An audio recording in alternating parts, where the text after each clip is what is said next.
When it comes to villains, sympathy may not be the word that first comes to mind. Seeing as villains are created to act in direct opposition to the protagonist, which is the party that the audience is most often supporting, they're more often than not written in a way that makes it easy for the audience to root against them.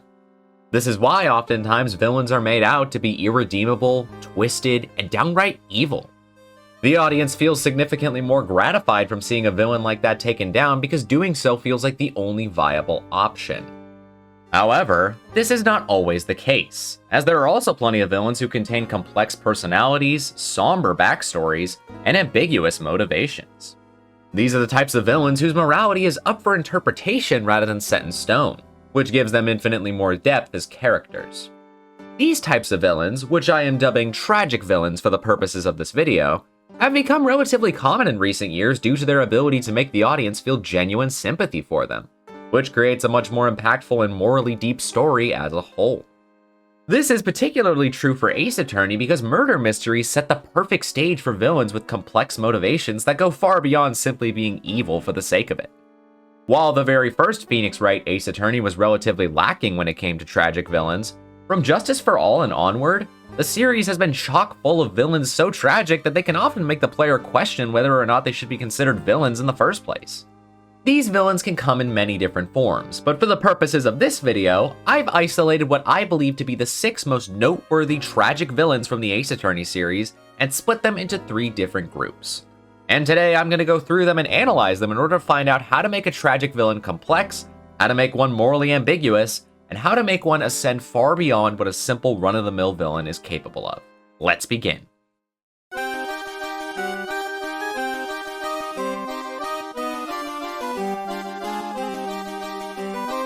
Some of the most tragic murders in the Ace Attorney series are the ones that were never meant to happen in the first place. It's one thing for someone to lose their life at the hands of another, but it's an entirely different thing when the very person that killed them mourns their loss just as much as everyone else because they never intended to kill them in the first place. Such is the case with Acro from Justice for All and Marlon Rimes from Dual Destinies. Let's start with Acro, who many of you may be surprised to see here due to the infamy of the case that he's associated with. Turnabout Big Top is easily one of the most hated cases in the entire Ace Attorney series, and that's certainly not for no reason. There are several issues plaguing this case, but in my eyes, the biggest issue is the unlikability of almost all of its original characters. Almost all of them range from selfish to obnoxious to crime committing, but the key word that I'm using here is almost. Because while I certainly won't argue that Turnabout Big Top is a misunderstood masterpiece of a case, I will argue that one specific character from it, that being Acro, actually stands out as a particularly good character that does give the case as a whole at least some merit. When players first meet Acro, he's noticeably more reserved than all of the other members of the circus by far. As an acrobat who's bound to a wheelchair due to an incident that he's initially not willing to share the details of, it's clear that there are a handful of secrets being concealed by this man, and it's going to be quite difficult to figure out what exactly those secrets are. Despite the fact that the game seems to be pointing towards him being the true murderer of Russell Berry, the victim of the case, he has nothing but great things to say about the man. As it turns out, Mr. Berry actually took both Acro and his brother Bat in after their parents abandoned them, and since then, Acro has only regarded him as the kindest man that he's ever known. However, Acro does noticeably harbor a grudge for his daughter, Regina Berry. And while the reason for this grudge is initially unclear, Phoenix Wright is able to get Acro to unveil this reason to him after breaking through some psych locks.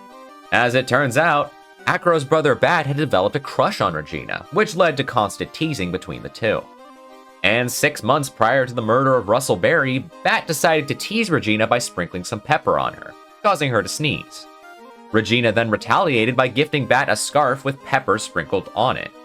Later that day, Bat made a bet with Regina. If he could stick his head in the circus lion's mouth, then she would go on a date with him. Unfortunately, the scarf that Regina gave to Bat would cause the lion to sneeze with his head inside its mouth, placing him into a coma. This would also cause Acro to lunge at the lion in order to save his brother, which is why he ended up in a wheelchair. This tragic accident immediately paints Acro in a very different light from many of the culprits that came before him, because it showcases the dire state that he's in, with the only reason for still going being to see his brother open his eyes again. Despite the fact that players are being led to believe that he is the true culprit of the case, there is a surprising lack of animosity towards him, and in its place is sympathy and pity for the sorry state that he's in. From being abandoned by his parents, to being placed in a wheelchair, to losing his brother to a horrific accident, Acro is a man that is completely defined by tragedy. Despite this, as the following trial ensues, Phoenix is ultimately able to conclude that Russell Berry's true killer can be none other than Acro himself. And while his method for murdering the victim was questionable to say the least due to Acro's condition, there can certainly be no room for doubt that he is the true culprit. Despite this, Franziska von Karma is able to bring up a fairly good point before the trial is wrapped up for good, and that point is Acro's lack of motive for murdering the victim. As was previously mentioned, Acro harbors nothing but adoration and respect for the only true father figure in his life, and he seems more distraught than anyone else over his death, even more so than his own daughter. It's at this point that Phoenix brings up the note that Acro sent to the victim. This note was sent to the murderer from 6 months ago in order to tell them to come to a specified location at a specified time. And as such, it was clearly not meant for Russell Berry in spite of the fact that it was found in his room. When this fact is combined with the fact that Acro was unable to see his victim due to his unorthodox method of taking their life, it becomes clear that Acro had no motive for killing Russell Berry because he never intended to kill him in the first place. His real target was Regina Berry, the girl who was responsible for taking everything from him 6 months earlier.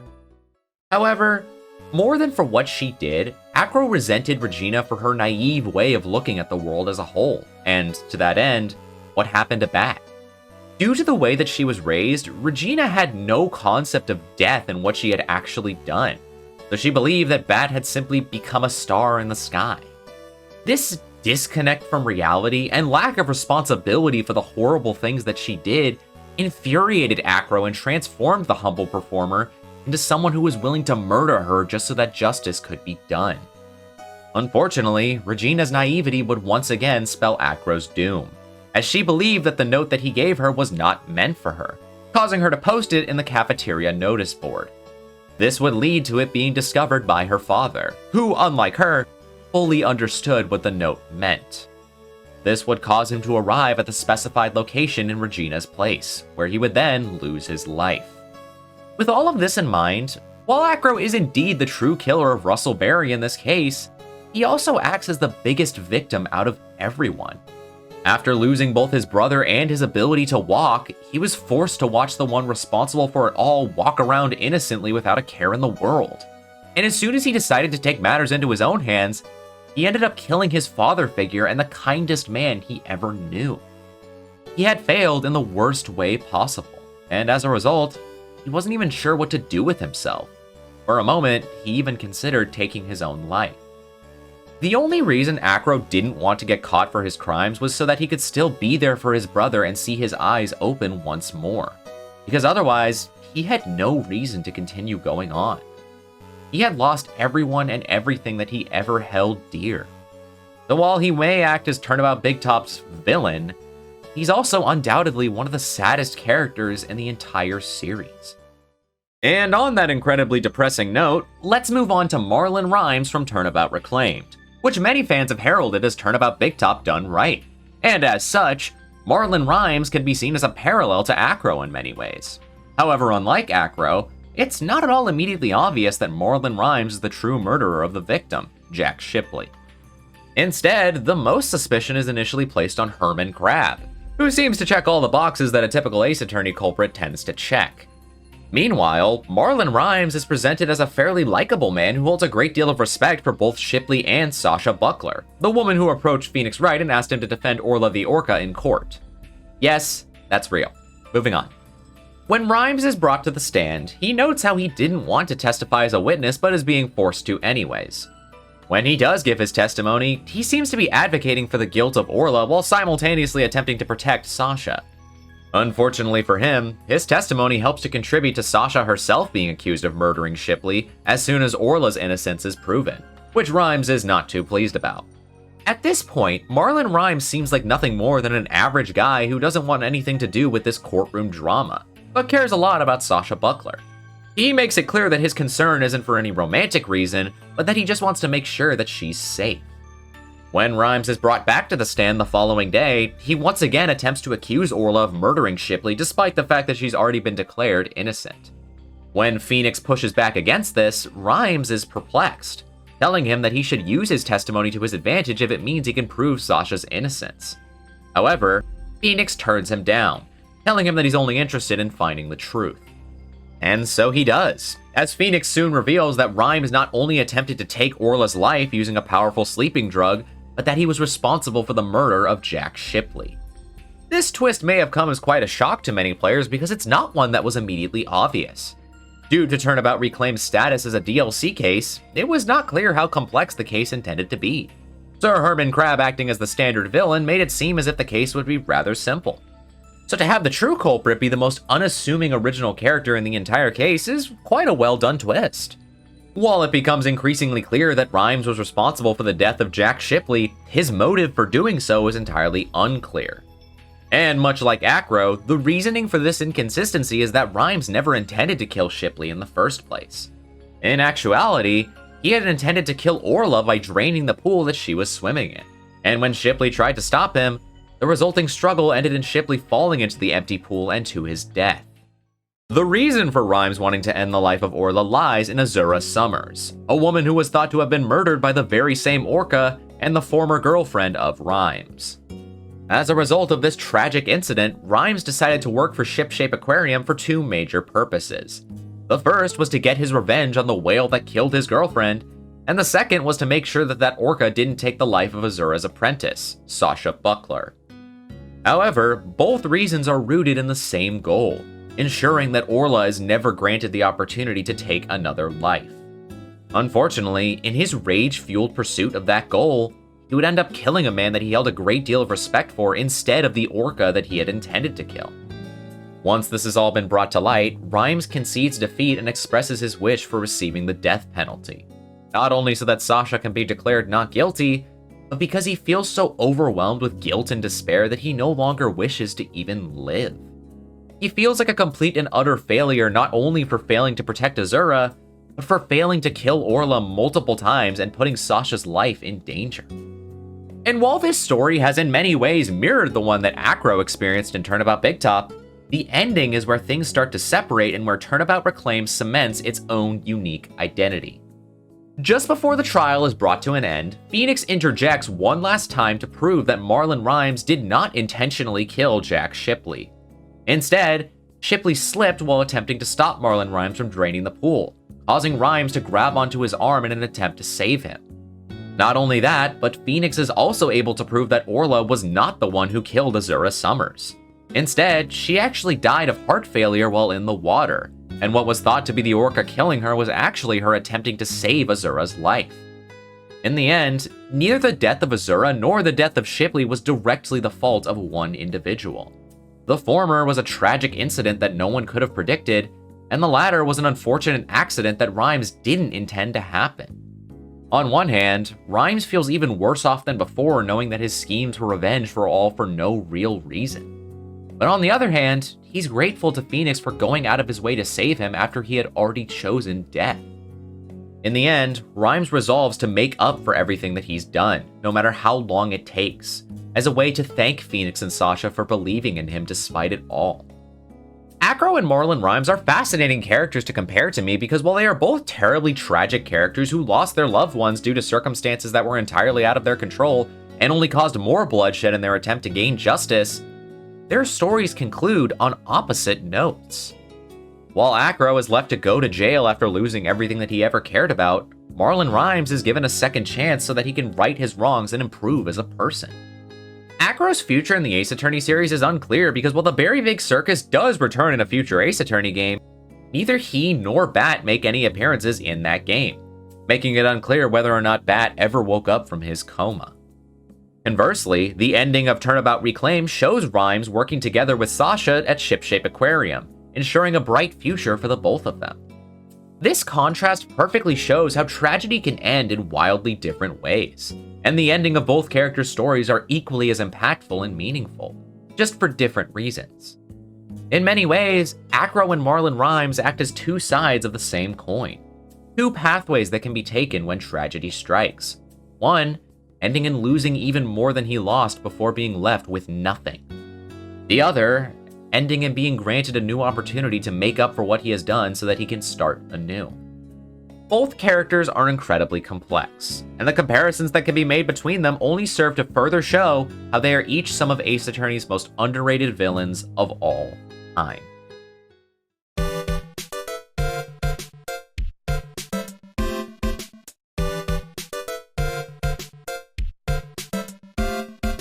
Revenge is a very common motive for murder in fiction, and Ace Attorney is certainly no exception to this rule. However, while revenge is more often than not the motive for the villain of any given case, the validity of that desire for revenge varies greatly. Sometimes that desire is born from pure pettiness and ego, but other times, that desire is so justified that it almost makes the villain in question's actions seem somewhat understandable. And when it comes to revenge, there are two characters whose motivations feel particularly interesting to me. Those characters being Justice for All's Mimi Miney and Investigation 2's Judy Bound. Let's start with Mimi Miney, who up until the end of Reunion and Turnabout is disguised as her sister Eenie Miney. She presents herself as a ditzy, airheaded girl who has no idea what's going on, but Phoenix gets the impression that she's putting on an act. As Phoenix delves deeper into the pasts of both Eenie Miney and the victim of the case, Dr. Turner Gray, he's able to learn about two important incidents that link the two of them together. The first of these incidents took place when Mimi Miney worked for Dr. Gray at the Gray Surgical Clinic. During her time there, she felt incredibly overworked and overwhelmed by Dr. Gray, which culminated in an accident at the clinic that resulted in the deaths of 14 different patients. Mimi was directly responsible for this incident due to being so exhausted while working. Yet the accident quickly gained traction in the news, putting Dr. Gray's reputation at stake as well. The second incident took place a few weeks later, where Mimi found herself in a car accident while her sister was in the passenger seat, which was supposedly where she met her end. Rumors began to spread that Dr. Gray had drugged Mimi in an attempt to get his revenge for tarnishing his clinic's name. To this day, it is unconfirmed whether or not this was truly the case or not. With this in mind, heavy suspicion is placed on Eenie Miney for the murder of Dr. Gray, seeing as she had a very good reason to take his life. And sure enough, Phoenix is able to determine in court that Eenie had to have been the true murderer of Dr. Gray. As per usual, the topic of her motive for doing so is brought to the forefront, which allows Phoenix to delve into the aforementioned incidents and have Eenie testify about them. During the cross-examination, he's able to catch onto one detail that can be quite easy to overlook, but it's a detail that unravels everything about this strange girl. Eenie testifies that she remembers exiting from the right door of the car after it crashed. And while that would normally make her the passenger in that scenario as she claims to have been, she was in a British car, meaning that she was in the driver's seat. And when one remembers the fact that the accident burned both sisters' faces beyond recognition and that the surviving sister had to undergo facial reconstruction, the true identity of Dr. Gray's killer quickly becomes quite clear. Franziska von Karma attempts to push back against this, but Mimi Miney quickly gives in, as she realizes that she has nowhere left to run. After being directly responsible for the deaths of 14 different patients and losing her sister to a horrible car crash, to say that Mimi Miney was at a low point would be a massive understatement. When she found herself in the hospital without a face to call her own, she figured that her only option would be to start a new life as her sister in a desperate attempt to get away from all of her misfortune. And while her plan worked for a time, it would never make the pain go away. As she notes, becoming Eenie was the most horrible experience in the world. Even after starting anew, the sins of her past still weighed heavy on her soul, and the guilt from impersonating the sister that she herself was responsible for the death of only made things worse. As I stated previously, it's unknown whether or not Dr. Gray truly did drug Mimi and cause her to crash her car, and it's also unknown whether or not Mimi herself believes that he did, which does give this story a dash of ambiguity. Regardless of whether he did or not, it was still because of his mistreatment of his employees that Mimi experienced the first tragic incident involving her patients, which is what catalyzed everything else. And so, when Dr. Gray visited who he thought was Eenie to consult her about spirit channeling Mimi in order to receive a written apology from her, I believe that she resolved to murder him in that moment not only to keep her secret safe, but because of a deep-seated rage that burned within her. Rage towards the man that catalyzed her downward spiral and ruined her life. The very same man who now had the gall to demand an apology from her after everything that he did to her. This entire situation is, pun intended, morally gray. To some, Mimi's actions may seem irrational. To others, it may seem as if Dr. Gray got exactly what he deserved in the end. It's really up to interpretation, but regardless of what you personally believe, one cannot deny the fact that Mimi Miney is a girl who is defined by sadness, misfortune, and tragedy. And as such, it's hard not to pity her in spite of the crime that she committed. And it's even worse to think that now, she'll never be able to find any form of escape from her sorrow. In contrast to the moral ambiguity of Mimi Miney's story, the story of Judy Bound feels significantly less up to interpretation. When players first meet Judy Bound, they're in the shoes of Gregory Edgeworth in the past as he attempts to investigate what would go on to become the IS-7 incident. An incident where a man named Samson Tangaroa was accused of murdering a man named Artie Frost. Judy Bound serves as one of many witnesses during Gregory's investigation, and as the person who has the closest connection to Tangaroa, she is the quickest to take his side and advocate for his innocence. Much like a character that I discussed earlier in this video, Judy was abandoned by her parents at an early age, causing Tangaroa to adopt her himself and look after her. As she got older, Judy's respect and adoration for her adoptive father would only grow and grow, with her learning how to make sweets just like him and joining him as a co-host of his cooking show, Bake and Bop. Not a soul wished for Tangaroa's name to be cleared more than Judy Bound, which is why she was one of many people who suffered as a result of him being declared guilty of a crime that he never committed. The IS-7 incident as a whole is one that is shrouded in tragedy due to the countless number of people that it negatively affected, and Judy Bound was one of the individuals that it affected the most. Samson Tangaroa was her whole world, the reason that she was who she was. So to see him incarcerated for a crime that she knows he didn't commit is a pain worse than I can imagine. And as such, for the next 18 years, Judy worked tirelessly to clear Tangaroa's name. After she was kicked out of his mansion following his incarceration, she worked as an actress seemingly for the sole purpose of buying back his mansion and turning it into an art gallery. On top of this, she made absolutely sure to visit Tangaroa every single day without fail. Everything that she did for him, so that she could see him finally set free, no matter how long it took. This brings us to the present, where players are given control of Miles Edgeworth, who was brought to the art gallery by Eddie Fender before having to investigate a new incident that occurred there 18 years after the IS-7 incident. This new incident involves Carmelo Gusto, one of the witnesses of the IS-7 incident, being poisoned by a dangerous gas that was placed inside of a glass case housing one of the many sculptures in the gallery. Gusto ended up surviving the attack, but his life surely would have come to an end if he wasn't able to escape in time.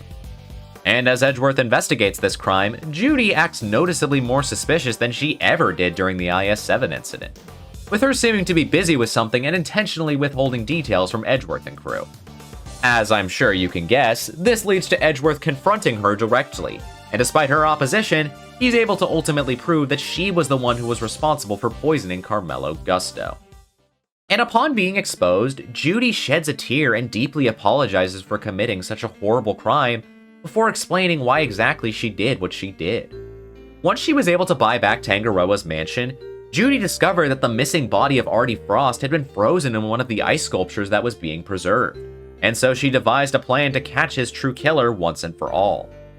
Knowing that the true killer would know that the ice sculpture is hiding the body, she placed a gas trap inside of the case containing it, prompting the true culprit of the IS-7 incident to finally reveal himself, Carmelo Gusto. Judy Bound had always planned to turn herself in once all had been said and done because she knew that what she was doing was wrong. But she willingly went ahead with her plan anyways because she was still, after all of these years, determined to see to it that Tangaroa's name was cleared. It's also important to note that during the IS-7 incident, Judy was actually responsible for hiding the ice sculpture housing the body in order to preserve the artwork, unaware of the fact that doing so would prevent the police from finding the body and make it harder to clear Tangaroa's name. And so, Judy also feels partially responsible for Tangaroa's incarceration, furthering her desire to see him go free because she felt as if she needed to make it up to him after what she did. Judy Bound is a particularly interesting tragic villain because more than anyone else in this video thus far, she had only the purest intentions. She dedicated her entire life to helping her adoptive father because she felt as if she owed him a debt that she could never repay. And so she worked endlessly to clear his name when the rest of the world moved on from the IS-7 incident. That is an immense amount of dedication, and it shows how much Judy is willing to sacrifice for the people that she cares about the most. And it helps that the man that she attempted to end the life of is undeniably a selfish, twisted, evil man who caused the suffering of too many people to count, all for his own selfish gain. While the morality of Turner Gray is really up in the air, Carmelo Gusto is clearly, unmistakably, a bad person who deserves to pay for his crimes. Perhaps not with his life, but certainly by serving double the sentence that Tangaroa had to serve. As such, Judy Bound's actions could almost be considered righteous in nature depending on who you ask. And while she still certainly committed a crime and must suffer the consequences of her actions, they're the only reason that Gusto was caught in the first place. Which is why Tangaroa was finally, after 18 long years, finally set free. And so while Judy must now take Tangaroa's place and serve her time in prison, she does so with a smile on her face, knowing that everything has finally been set right. Judy Bound is a character that lost everything she held dear due to circumstances that were out of her control. Yet despite that, she adopted one of Samson Tangaroa's most important traits, selflessness, and weaponized it to save him by any means necessary. While it's very hard to justify attempted murder, I'm sure that many would argue that Judy did the right thing. But regardless of whether you do or not, the fact of the matter is that she and Tangaroa are finally happy now. And after 18 whole years of pain and suffering, I think they deserve to be.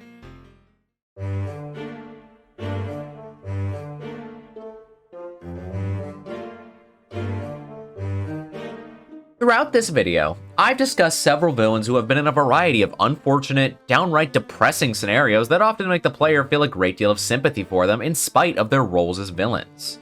However, while all of those villains are undoubtedly tragic in their own way, the final two villains that I have to discuss, those being Professor Layton vs. Phoenix Wright's Jean Grey Earl and the Great Ace Attorney 2's Olive Green, take the idea of tragedy to a whole new level. Professor Layton vs. Phoenix Wright Ace Attorney is quite the interesting game because rather than defend clients from murder charges like usual, players are tasked with defending clients who have been accused of performing witchcraft in a world where all witches are executed by fire. And one such example of this is when Maya Fey is accused of being the witch who turned Professor Layton into a golden statue using the spell Goldor. Players know for a fact that this spell was actually cast by the Great Witch herself, as they were shown her casting the spell in a cutscene. But they must delve into the details of the case regardless in order to reach the truth. This brings them to Jean Grey Earl, the former butler of the late Newton Belduke, who has taken up residency in his home after he was mysteriously murdered 3 months earlier. And as Phoenix fights for Maya's innocence in court as he tends to do, all clues begin to point towards Jean Grey Earl being the one truly responsible for turning Professor Layton into gold. Grey Earl responds by challenging Phoenix to a battle of logic and reasoning, which he is initially unsuccessful in. While he is able to prove that Grey Earl is in fact a girl who hid her gender from everyone in order to prevent others from suspecting her of being a witch, he's unable to prove that she was the one who cast Goldor on Layton. But instead of backing down there, Phoenix opts to change the subject to the murder of Grey Earl's former master, Newton Belduke, which has remained unsolved for 3 months. And as I'm sure you can guess, Phoenix is successfully able to prove that Jean Grey Earl is the one that murdered her master in order to prevent him from sending a mysterious letter to the storyteller, who essentially serves as the god of this town. Once he is able to do so, Grey Earl concedes and confesses to being the witch who murdered Belduke, before offering to explain her side of the story. Grey Earl explains that she was born into a poor family as a witch, which is a fact that she made sure to keep secret from everyone she could for her own safety, including her parents. However, that all changed one day when she learned that her parents were unable to afford rent for their house, meaning that they would soon lose it. And so, in a desperate attempt to help her parents in any way she could, Grey Earl decided to resort to that which she had sworn to never perform: witchcraft. She figured that if she could use the Goldor spell on a small object, her family could sell it and make the money that they needed. However, Rather than use the spell on a small object as intended, she would instead turn her family's goat into gold instead. This caused Grey Earl to panic, not only because it would expose her as a witch, but because of how it would put her parents into danger for being the parents of a witch. And so, in that moment, Jean Grey Earl made a decision that was hard to see coming given what players knew about her character thus far. She decided to attempt to take her own life by throwing herself into a nearby river. This backstory given to Jean Grey Earl completely recontextualizes her as a character because it transforms her from a simple run-of-the-mill villain into a girl that was so overwhelmed with guilt and shame over who she was that she truly believed that the best course of action was to end her own life, which is not a thought that anyone, let alone a child, should be having. It's incredibly heart-wrenching to learn that she had to experience such visceral emotions at such a young age, and it completely changes the mood of the situation. And unfortunately, what followed Grey Earl's attempted suicide isn't much sweeter. Thankfully, Newton Belduke would end up saving the young girl and offering to take care of her as long as she disguised herself as a boy. This would be the only way to keep her identity as a witch a secret. From there, things were happy for a time, but they would unfortunately take yet another dark turn when Grey Earl saw Belduke writing a letter. She was unable to read the entire thing, but she was able to catch that Belduke was planning on exposing everything. Grey Earl naturally assumed that he was referring to exposing her identity as a witch, and in that moment, she notes how everything went black in front of her eyes, as she felt overwhelmed with betrayal, confusion, and fear for what would come of this. Scared by the traumatizing experience that she had as a young girl, Grey Earl was paralyzed by the thought of what would happen to her if her secret was to be revealed. Upon doing so, she was able to read the intended recipient of the letter, the storyteller. And in that moment, Grey Earl felt an evil presence awaken within her. A presence born out of the overwhelming fear that drove her to strangle her master without even thinking about what she was doing. This is a rather somber note to end on, to say the least, but thankfully, much like with the character that I previously discussed in this video, Phoenix was able to prove that she wasn't responsible for Belduke's death, as he had actually committed suicide for a reason beyond any of their understandings. Belduke explained this in the very letter that Grey Earl stole from him, where he clarified that he had not planned on exposing her, and that leaving her alone was actually one of his biggest regrets. On one hand, Grey Earl is thankful that she was not responsible for her master's death, but on the other hand, she's still heartbroken that she lost her master in such a way, because without him, she has nothing left. Jean Grey Earl is a character that shocked me because she's initially portrayed as a fairly run-of-the-mill villain, but this backstory changes everything. It transforms her into a young, scared girl who was so overwhelmed by her own trauma and fears that she was driven to do things that she could have never imagined doing otherwise. And while I'm willing to bet that most of you watching this have not strangled someone to death, I'm sure that many of you can relate to that feeling of being so overwhelmed by emotion that you do something irrational without even thinking. It's a feeling that I wouldn't wish upon my worst enemies, yet it's a feeling that Jean Grey Earl is able to depict masterfully in order to become one of the most fascinating characters in the game. In the end, Grey Earl's somber tale was able to spare her from the fires that all witches before her were sent to, though it took quite a lot of convincing to spare her life. Regardless, she is truly grateful to Phoenix not only for exposing her crimes and clearing her conscience, but for sparing her life and allowing her to keep on living in spite of her own attempt to end her life so many years ago. She may not have the happiest ending of any character in this video, but she's able to live her best life despite everything, and that's honestly the most I could have asked for. This finally brings me to Olive Green, who may not have been your first thought when discussing tragic villains in the Ace Attorney series, but if you ask me, she might just be a contender for the most tragic villain of them all. But we're getting ahead of ourselves. When players first encounter Olive Green, she actually serves as the victim in the adventure of the Clouded Kokoro, as she was very unfortunately stabbed in the back by a knife that was thrown out of a window. Thankfully, she was able to survive the injury, allowing Ryunosuke and Susato to formally meet with her in the hospital during the memoirs of the Clouded Kokoro. And due to the fact that she's recovering from what could have been a fatal injury as soon as players are granted the opportunity to finally meet her, they're immediately inclined to feel bad for her. This is only exacerbated by her shy personality and constant self-deprecation. However, Green's condition is quickly overshadowed by the beginning of a new case concerning the attempted murder of William Shakespeare. Yes, that's his name. Moving on. It's unclear how exactly Shakespeare ingested the poison that nearly took his life, and it's even more unclear who was responsible for poisoning him in the first place. But what is abundantly clear is that Shakespeare had been up to some shady business prior to his poisoning. He had already been proven to be a gas thief who would take advantage of the way that the gas meter in his room worked, but that was not the end of his shady behavior. It seems that shortly after an infamous burglar by the name of Selden passed away, Shakespeare approached a local landlord named John Garrideb in order to inquire about taking residence in Selden's former room. Garrideb notes how he seemed very adamant about taking that particular room, but he refused to give it to him as it was already taken by one Duncan Ross. Shortly after this encounter, Duncan Ross would die of gas asphyxiation, with his death being labeled as a result of the curse that Selden placed on his room before his death. Garrideb also mentions the fact that Duncan was writing a love letter to someone before he passed away, before handing the letter over to Ryunosuke for his investigation.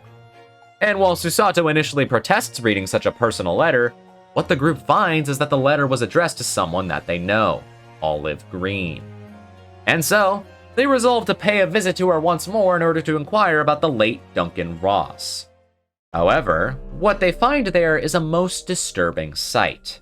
They find Olive Green attempting to drink from a medicine bottle. Ryunosuke and Susato interrupt her, causing her to stop what she was doing. And after a brief bit of deduction, they're able to find out that the bottle she attempted to drink from contained a very powerful poison. To quote Green directly, she believed that if she drank it, it might just stop the pain somehow. Suicide is not an easy topic to discuss. The idea of someone being so overwhelmed with sorrow that they make an attempt to end their own life simply to stop the pain is one that quite frankly makes me sick to my stomach. It chilled me to my bones when Jean Grey Earl attempted it, and it especially impacted me here because it happened in real time. Had Ryunosuke and Susato visited Green but 10 seconds later, and she would have been successful in leaving the mortal realm. And unfortunately, what they learn about her next doesn't soften the blow anymore. As it turns out, Green had met Duncan at an art university, and the two quickly fell in love. Eventually, the two planned to marry, and so Duncan rented the cheapest room he could so that he could save the money to afford it, no matter how bad that room actually was. And unfortunately, players know the rest. When taking all of this information into account, Olive Green quickly becomes one of the most depressing characters in the series. From losing her fiancé, to being stabbed in the back with a random knife, to being so done with life that she attempted to end it herself, Green's story is one of solely sadness and misfortune. Unfortunately, Ryunosuke is unable to simply leave things at that, as during the trial the following day, he's able to make a few key discoveries that tie everything together. Firstly, he was able to discover that William Shakespeare had been blowing into the gas pipe in his room in an attempt to put out the gas stove in the floor above him. This was a well-known trick that he utilized in order to scare the lodger in the room above him into leaving the room, which would allow him to access the room that he desired so badly. From there, Ryunosuke is able to deduce that Shakespeare's true assailant had to have placed the poison on the gas pipe in order to poison him, meaning that his assailant had to have been someone who was aware of the fact that he was blowing into it. And there's only one person he knows that would be aware of such a thing, and that is known to have access to a powerful poison. As I'm sure you can guess, Olive Green is brought to the stand, where she is then accused of poisoning William Shakespeare, while Shakespeare himself is accused of having murdered Duncan Ross by blowing into the gas pipe in his room, just as he does in the present. This would explain what was otherwise a mysterious death and provide a perfect motive for Olive Green's actions.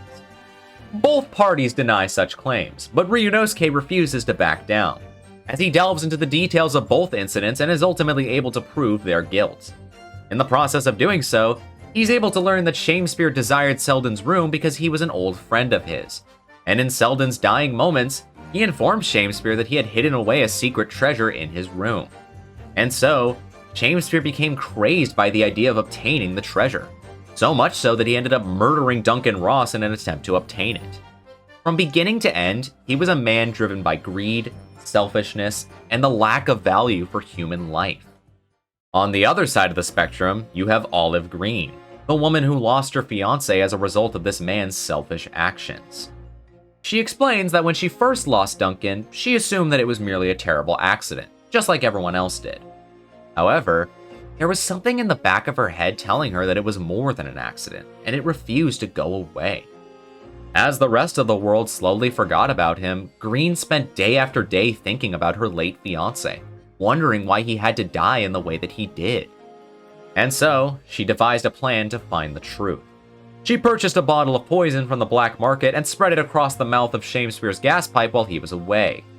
She notes that she was secretly praying that the devil's work wouldn't be done, but she quickly corrects herself by saying that she wanted the devil's work to be done and for Duncan's murderer to pay for what he did. And in the end, she did find out the truth. Duncan Ross's life was ended for what? Why was this innocent, kind man ruthlessly murdered? Greed. A humble artist who rented such a sorry room simply so that he could afford to marry his sweetheart lost his life all because of the greed-fueled pursuit of a meaningless treasure. I have discussed many tragic villains throughout this video. I've spoken on accidental murders, murders that were targeted against the most horrible of people, and murders that were committed from an overwhelming feeling of fear and sorrow. And yet, Olive Green's story is the one that most often brings me to tears because it feels the most real. Every single character in this video has had something extraordinary about them. Whether that was having a traumatic childhood, having some sort of special talent or power, or a mix of both. And while there's certainly nothing wrong with that so long as the player can utilize their suspension of disbelief, Olive Green stands out because she's just an average citizen. A fledgling art student who found love and was living a happy life. She never asked to be wrapped up in such a horrible situation, and as the memory of Duncan Ross faded in the hearts of many, she simply couldn't move on from what she had lost. As Green herself notes, it doesn't cross people's minds that real people are involved in incidents such as these. Real people that are permanently affected by the loss of their loved ones. And Green herself is one such example of this, as she was simply a normal person living a normal life before tragedy struck. This can be seen in the fact that Olive Green is not a morally righteous character. She's open about the fact that she genuinely wishes death upon Shakespeare, telling him that he deserves to die for what he's done. She spares no mercy for the man that killed her beloved, because why would she? William Shakespeare himself acts as the polar opposite of Olive Green in many ways. Because while he is an eccentric, animated character who plays games with others and is fueled by his desire for material gain, Olive Green is nothing but an average, real, authentic victim of his actions. Olive Green may not have been your first pick for the most tragic Ace Attorney villain. She may have slipped your mind entirely when pondering the topic. But that's exactly why I consider her to be the most tragic villain of them all. She is insignificant by design, and while the rest of the world moves on from what she had to experience, she will never be able to forget. At least she can take solace in the fact that the truth has finally come out, and that in the end, she chose life because of what Ryunosuke was able to do. Hey, thanks for watching the video. Be sure to let me know who your favorite tragic Ace Attorney villain is down in the comments below. And while you're down there, consider hitting the subscribe button for more deep dives into all things Ace Attorney. Now though, that's all from me. Take care of yourselves.